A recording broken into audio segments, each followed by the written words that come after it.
Les sources que j'utilise pour documenter mes documents, les collections qu'on a au mémorial, elles sont variées.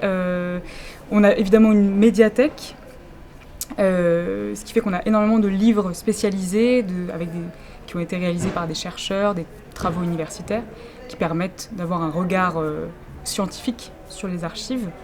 Après, on peut faire appel aussi, bien sûr, aux chercheurs, en leur demandant des informations sur un document qu'on a mal compris, par exemple.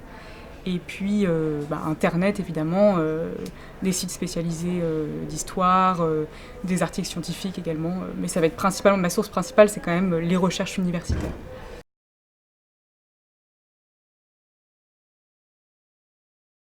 Faire des recherches sur le contexte de production, ça suscite de connaître la période dans laquelle l'archive a été produite, qui l'a produite, se renseigner sur la personne qui a réalisé l'archive, qui l'a écrite, etc. Également, oui, ça, se renseigner sur l'époque, sur la personne qui l'a faite et savoir pourquoi il l'a réalisée tout simplement. Le Fonds d'œuvre, c'est une personne qui faisait partie du gouvernement français colonisateur en Indochine.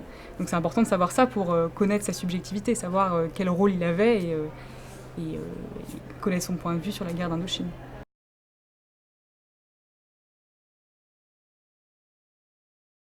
Les journalistes peuvent nous contacter pour se renseigner sur un sujet. En général, ils aiment les sujets visuels. Ils aiment bien voir, par exemple, quand ils font des reportages photos, etc. C'est un peu comme un chercheur, en fait. Il va venir avec un sujet précis et moi, je vais devoir sortir les archives qui pourraient l'intéresser, comme j'ai fait avec vous là-haut. On a toute une collection de périodiques. Alors, on a beaucoup de journaux locaux, notamment issus de la Résistance. On trouve également des journaux nationaux. Je vous parlais de Paris Match. On a Le Monde. Et après, on a des journaux internationaux. On a le Times américain, le Life, le Globe and Mail, c'est un journal canadien. Voilà, donc on a un certain nombre de titres issus des travaux de journalistes qu'on conserve ici aussi et qui sont des documents particulièrement intéressants pour les chercheurs parce que c'est la manière dont les médias de l'époque voyaient les événements qui se passaient en leur temps.